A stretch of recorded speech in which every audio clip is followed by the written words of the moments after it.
শ্ৰী শিৱানী এণ্টাৰটেইনমেণ্টৰ জৰিয়তে মই এটা গান গালোঁ আজি।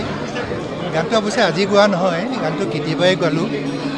আজি সেই গানটোৰ উন্মোচন হ'ল। গানটো লিখিছে ৰাজশ্ৰী বৰুৱাই আৰু সুৰ কৰিছে বকুল দাস।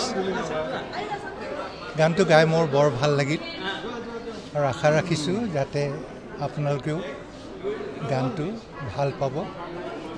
আৰু আপোনালোকে যদি ভাল পায় মোৰো ভাল লাগিব আৰু ভৱিষ্যতেও যাতে মই এনেকৈ গান গাই থাকিব পাৰোঁ তাকে আশা ৰাখি মই আপোনালোকৰ পৰা শুভকামনা বিচাৰিছোঁ। বাৰে বাৰে মনত পৰে আজি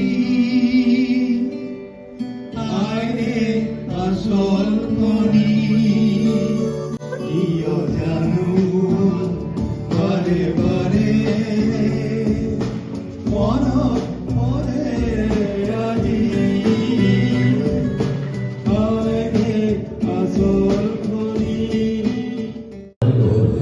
ৰাজেন দাই গান গাব বুলি কোৱাত মানে গীত লিখিবলৈ কোৱাত ৰাজেন দাৰ কাৰণে মই সঁচাকৈ বৰ অভিভূত হৈছিলোঁ আৰু মনত এটা শংকা আছিলে ৰাজেন দাই গাব জানো মই লিখা গান, ৰাজেন দাক লৈ কি বিষয় লৈ গান লিখি দিম ৰাজেন দাৰ কাৰণে।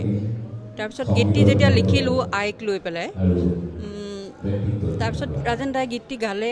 গতিকে এইটো মোৰ জীৱনৰ এটা ডাঙৰ সাফল্য বুলি কৈছোঁ আৰু ভৱিষ্যতলৈও আশা কৰিম ৰাজেন দাৰ দৰে আন আৰু কাৰোবাৰ কাৰণে গীত লিখিম, গাব তেওঁলোকে আৰু ৰাজেন দাৰ কাৰণে আৰু গীত লিখিবলৈ পালে আৰু ভাল পাম। বিশেষ নকওঁ, মই গীতটো আপোনালোকে শুনিব, ৰাজেন দাৰ কণ্ঠত নিশ্চয় ভাল পাব।